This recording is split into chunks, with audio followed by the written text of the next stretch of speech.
Bro, you suck! Bro, it's so out of focus.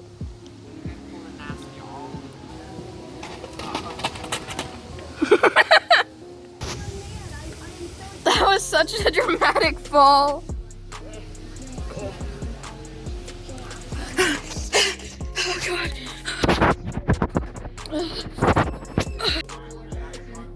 Dang, bro. I scuffed up my ride, look. No.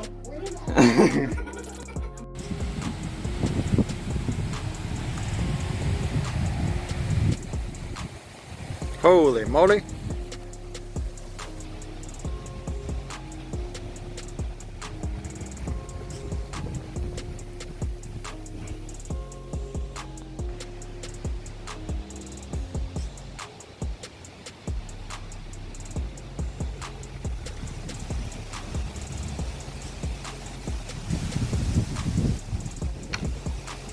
Hey, Spring, are you ready?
Alrighty, boyos. So yeah, so that's pretty much it for the most part of the video. I thought I just started out with some riding to learn, or learning to ride it, and yeah, and my progress so far. So yeah, so overall, I would say that I've pretty much got it down now. The only thing I have to get better at now, I'd say, is whenever there's like a slope like that, that's just like kind of sudden and whatnot, it throws your balance off real quick and I get wobbly. But other than that, that's pretty much the only time I get like really wobbly and whatnot. But I've got like the only other things I was like struggling on was like balancing at first, which I got over probably like that after those like first two tries I was good at that, and then turning. But I got that down because I was riding around Sunnyside Park, which is a whole bunch of, it's like a big old wavy sidewalk, so that's why I kind of practiced that on.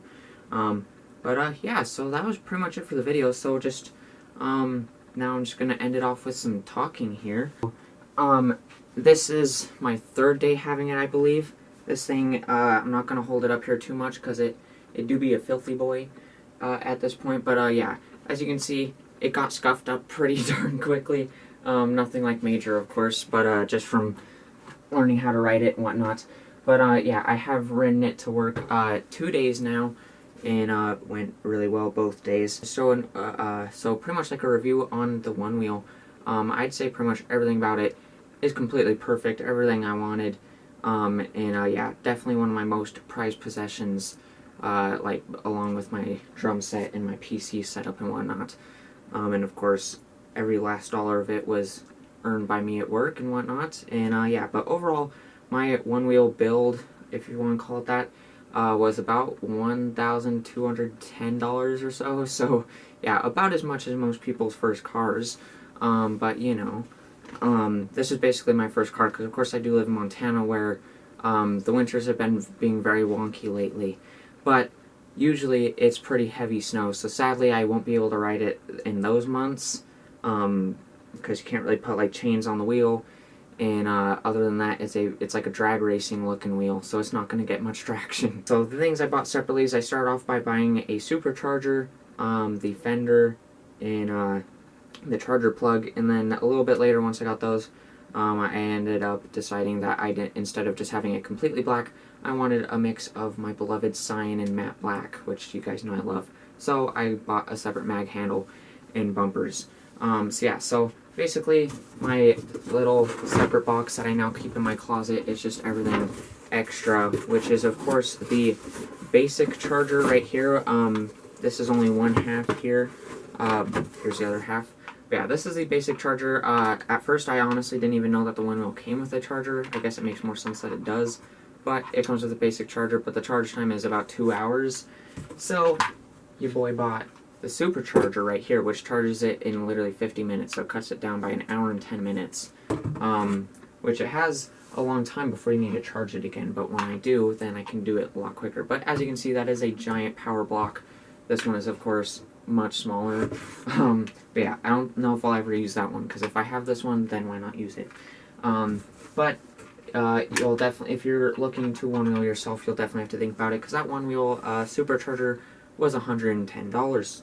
So definitely the most expensive charger I've ever bought. And then you got the instruction booklet. Basically shows you how to use the one wheel in the app. I've been watching so many videos that I already know how to do it right off the bat. A whole bunch of business cards so you can be a sellout and write your YouTube channel or whatever, and hand them to people that say "sick ride, bro." And then I got my box, which is basically, this is what the supercharger came in, but now I just use it to keep all the extra Allen wrenches, because it came with, they're all like the same Allen wrenches, but it came with one for like every single accessory, so I have tons now. And then all the extra stuff that came on my one wheel when I got it, of course the ones, if you order the slate one wheel. So it actually comes with this, which is called the Fender Delete. You can order these in different colors. I didn't, because of course I got a fender, but if you don't have a fender, you can get this. But the reason I got a fender is because I haven't seen anybody do it, but I have seen people get their pant legs stuck in bicycle tires and or bicycle chains. One of my friends a long time ago did, and I just felt like that would probably happen with one wheel, and I have seen it in the wind. My pant leg was blowing onto the fender, so I feel like that probably wouldn't have ended well if I didn't have a fender. But the other thing is I can see a lot of dust on the bottom of my fender underneath, and if I didn't have a fender, that would be covering my shoes and the bottom of my pant legs. But also, you can like sit on the one wheel and just do a lot more with the fender, I think, because you don't have to worry about an open exposed wheel. But if you want to, there's that fender delete. And then you got the dark gray mag handle, which is very comfortable, just for like the mag handle if you're wondering. This part's sliding around. But if you're wondering, the mag handle is very comfortable. You can see it has a curved shape, but it is very comfortable. But when the Onewheel Pint is about 28 pounds or whatever, which isn't much, but when you're carrying it for decent amounts of time, this definitely does get painful. You can't really see it, but I'm starting to get a little bit of blistering going up on like my top of my palms right there. But it does act, that part right there is actually a magnet. So when you flip up the mag handle, you can see it actually will have, let me try doing a little bouncing thing here. You can see it actually has a little bit of a tug right there. So it has that. So it doesn't really like clamp back right without you having to push it back. But yeah, it is nice, keeps it right there in the rim. But yeah, very nice how it's curved for the hand, as well as fitting nicely into the rim there. But yeah, that's the Pint right there. And yeah, so you can see this and what I went with right here if you haven't seen it enough already from my pictures and whatnot. But yeah, you got the grip tape on both sides, the little Onewheel logo right there, as well as the Pint logo on both sides, and then on that side you got the Onewheel logo right there. And on the back of the fender you got Pint right there. And then on the bumpers, the top one you got Pint right there, and then on the bottom it says Onewheel Santa Cruz, California, because that's where they're based. And then you got this tire which says 10.5 by 4.50-6, made in Taiwan. And I just realized today that it actually says tubeless, so I was kind of worried because there's a lot of broken glass around my town, as there probably is with a lot of city, town type areas. Without it, with a tubeless tire is probably heavier than a regular tire, but at the same time, you don't have to worry about popping the tire. So I still want to be driving through a shattered window or whatever, but if you accidentally do or whatever, then you don't have to worry about your tire popping, because these tires aren't really just something that you can take off and replace like a bicycle tire, because the motor is actually in the rim. Then the bumpers, as you can see, I just got the extra ones here. So this is the back one. The back one's pretty darn small, and then the front one is like this, which when you slide it off, you can actually see, I believe, I'm not sure if it was the battery or what, but it looks like a little mini engine block. And it's like this little silver compartment that's covered in like metal, like a heat sink or something, and then has some tubes that look like spark plugs or something. So yeah, and as you can see on both of the bumpers, they have these little rectangular cutouts right there, which are for the headlights and taillights. Yeah, so now that we went over all that, I would say I did say pretty much everything about it is perfect. The only flaw I have with the Pint that I've noticed so far, it only happened once, and I think now that I know what causes it, it probably won't happen anymore. But when I was riding home from work today, as I got out of the parking lot, it just like kind of stopped. It went like and then stopped. And luckily I wasn't going too fast because it kind of threw me off. And then once I got home, or once I was like just about home, it kind of did it again, not as hard.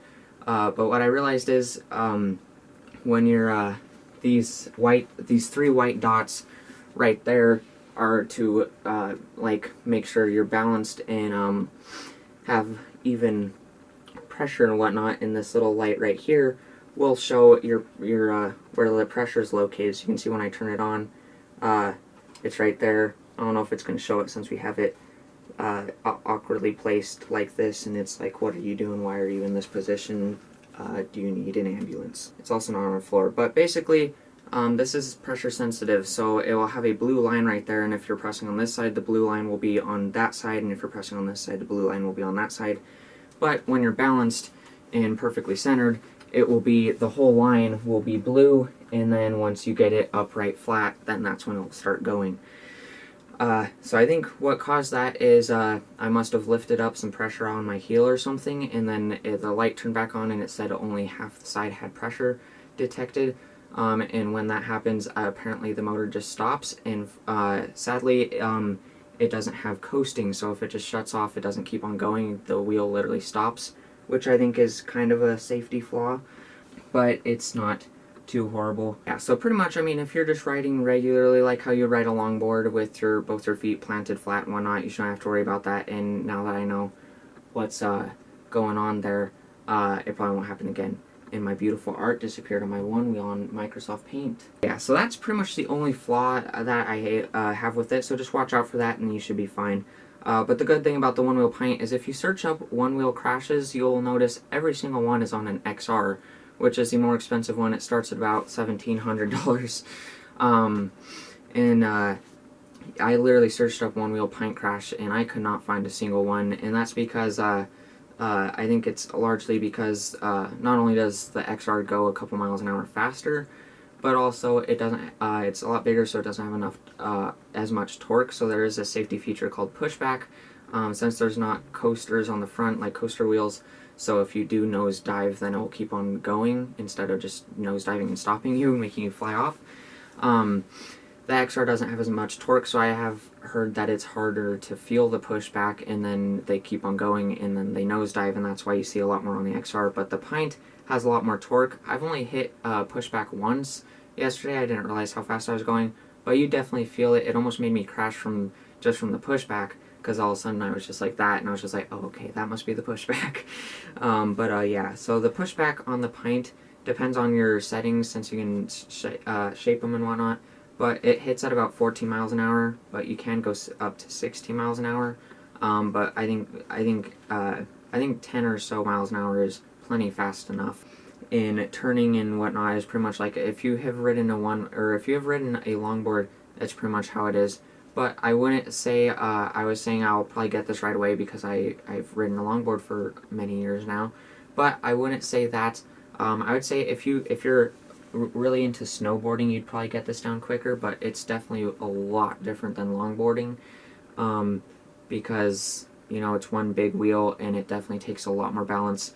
Because the XR has a lot more flat of a tire, but the Pint is a pretty, it's a pretty curved tire, so the Pint I think does take a little more balance. It's still pretty much just as big as the XR. I haven't seen the XR in real life though, but the Pint from pictures, it's not all that much smaller. I just realized I have some grass on the bottom still. Yeah, but you can see it is pretty curved of a tire, but once you get it down, it's pretty much fine balancing and whatnot. But yeah, and also the plastic is very nice and sturdy. If you saw on these other things, it also has this like waffle pattern, so it should be pretty darn durable, and it's very solid plastic. And even the bumper, like you can stand on that thing and sit on it and whatnot, and it'll be fine. But yeah, you can see from crashing I have taken some little chunks out of it, and it is pretty scuffed up, but overall I think it can last for quite a while before you need to do any part replacements or whatever. Yeah, but lastly, some features on the side. So you can see I did get the charger plug right there, which is kind of ridiculous because it was $3, and I thought it meant that I thought I saw a ×3, so I thought it came with like 3 charger plugs, but it literally comes with 1. So this piece of rubber was $3. So and it doesn't have any locking mechanism or anything. So if it falls out or whatever, then you just lost a $3 piece of rubber. Yeah, basically I've only noticed it kind of starting to come out after when I was trying to learn how to ride it, and I kept on like crashing whatever. But other than that, it does not come out at all. But basically that is where the charger port is, right there, and then the charger plug just stabs right in, or plugs right into there, and you kind of just push it until it's all good. And it's pretty flexible little rubber right there. And yeah, and then that is the on button right there, which does have a little Onewheel logo, and yeah, you just press that. You don't have to hold it down or anything, you just press it once, and then it's all on. And it flashes yellow when it detects that it's in a weird position that it's not wanting to be. So yeah, but now we'll go over the app and be done with the video, because I think I've talked about everything else that I want to. And sorry if it sounds like I'm struggling, but I am kind of twiddling around a 28-pound thing while sitting in a chair, so yeah. Alright, so now going over the app, you can see it is right here. I'm pretty sure you can just download it off of anything, but it is right here. The only bad thing is you do have to turn on location, which is kind of sucky. I thought you only had to turn on location just to see other nearby Onewheels, but if you want to connect to your Onewheel at all, you do have to connect to Bluetooth and location. So I turn it off and on every single time because I don't want location on my phone all the time. But yeah, you can see, you can go to your rides and you can see right there, and you can actually name it custom yourself. I named mine B2 Pint because I named my PC setup B2, and then my laptop's named is B2 Mini. So I just kind of do that with all my expensive electronics, I guess. But yeah, you can see right now you can't connect to it or anything because it's not on. While it's plugged in, you actually can connect to it, and it has a little charger icon, and it says like how much time it has left until it's fully charged and whatnot. But once you turn it on, you can see, yeah, so now it's connected, and you can tell when it's connected because a little star will pop up, and then you can click on it, and then it'll be connected, and then you have everything right there. And this is how you do the shaping. So what you want to go, as you can see, I keep it on Pacific, but you also have Redwood, which I've heard is a lot of people's favorite, and then you have Elevated and Skyline. And if you want to, you can see what all these are. It explains them in the book, but you can also click this question mark, and it says what all of it is, and it says like town or trail, or playful or aggressive. Yeah, it's called Digital Shaping 2.0. And yeah, and elevated might be better for where I live, since it's like in between playful and aggressive and in between town and trail. But yeah, I just like Pacific right there because it's kind of pretty much everything all at one time. It's not too narrowed down or anything, but they all have the same max speed of 60 miles an hour except for one of them. One of them had a max speed of 14 or 12. Yeah, Redwood has max speed of 12, so that means that pushback would be kicking in at 10. But yeah, so then everything you can see here is simple stop, which I haven't explained, but that's actually how I dismount. The only other way is either by just straight up hopping off, which that you can only do that if you don't mind really scuffing up your one wheel every single time you dismount.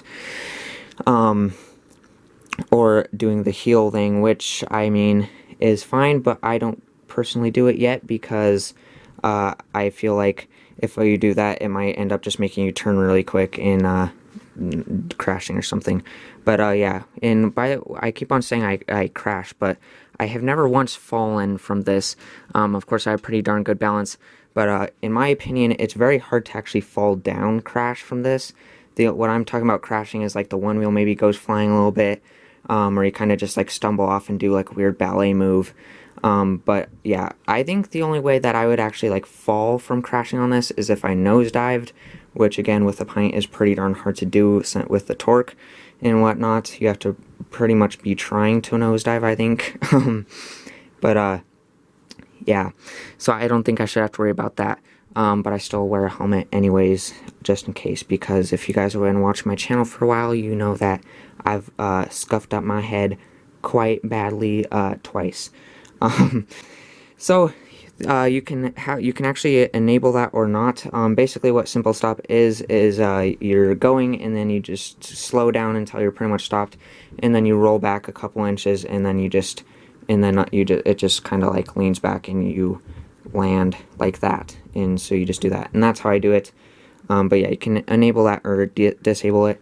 And if you disable it, then I'm not exactly sure what happens. I'm guessing you can just go backwards, but yeah, I don't really want to ride backwards anyway, so. But yeah, and then you can also see, of course, how fast you're going, miles per hour and whatnot, and then you can see how many miles you've went in this trip, so like how many you've went, and then your lifetime miles, which as you can see, I've already got quite a bit of experience for this little review portion. I've already went 21 miles. I rode 8.5 miles yesterday and 9 miles today.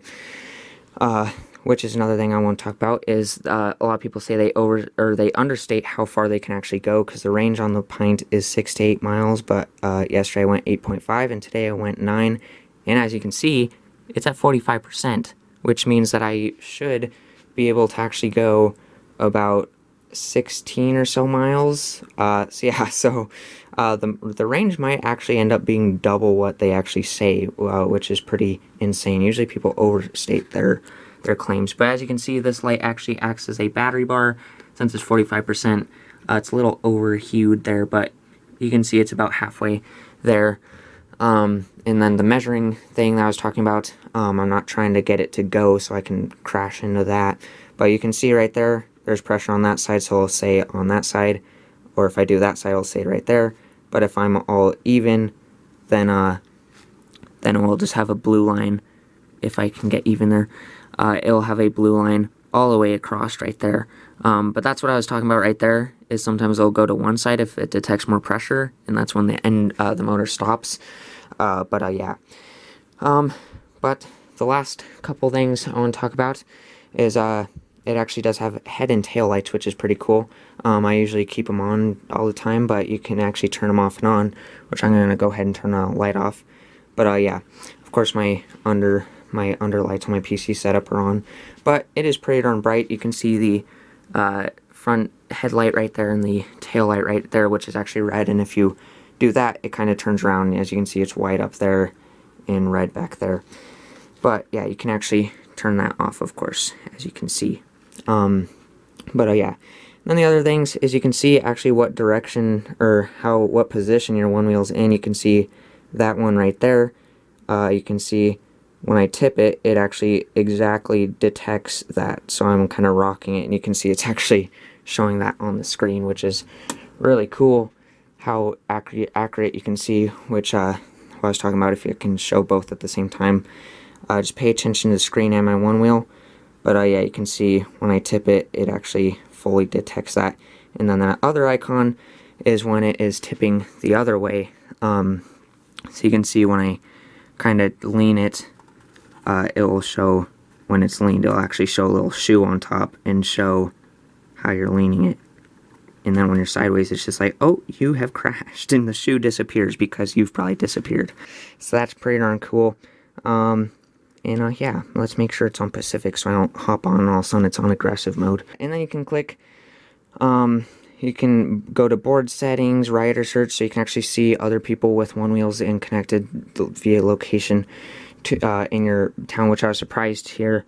In my town there's 4 other people with one wheels. I've never seen any of them, but yeah, but you can do rider search, group rides, and you can have your own little profile. And then there's also shop where it takes you, like onewheel.com, academy where it just shows like their YouTube videos learning it, and then you can have rides with like the maps and stuff, which I'm not gonna like show right here, but then a leaderboard, which it just shows everybody like connected to the app around the world with their stats, which some of these are insane, like the mileage for one wheels. Like some people have 30,000 miles on these. Like this guy has one of these guys I know I saw the other day had like 30,000 something miles, which is just insane. As you can see, that's my current place.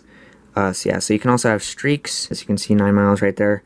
And yeah, you can see streaks. So some people have streaks, like some people have been riding it for over 1 year in a row, which I can't really do because of course it's snowing and whatnot. Yeah, and then you can see their miles and whatnot. But I'm pretty low since I only have 21 miles.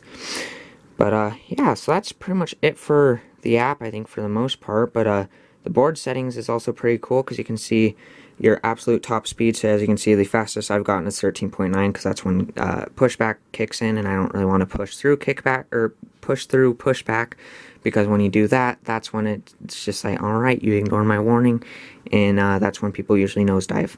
But yeah, it says your used amp hours, regenerated amp hours, so that's the reason it doesn't have coasting. So like if it shuts off, it doesn't keep on rolling, is because it has the regenerative thing, which I can't remember exactly how it works, but if you do a certain thing, it actually recharges the battery as it goes, just like a Prius or boosted board or whatever. And it says your lights are on or off, and yeah, just pretty much every single spec with it. Your pitch angle, you can see it's actually showing my exact pitch angle and whatnot, and it shows the temperature of your battery, controller, and motor. And yeah, it's just all really cool how just accurate and whatnot it is. A very great app, I think.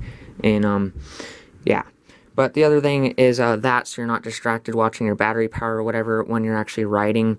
As soon as you balance and start going, all that light bar will just shut off, and then once you stop, it will come back on so you can see. But it just shuts off so you're not distracted staring down.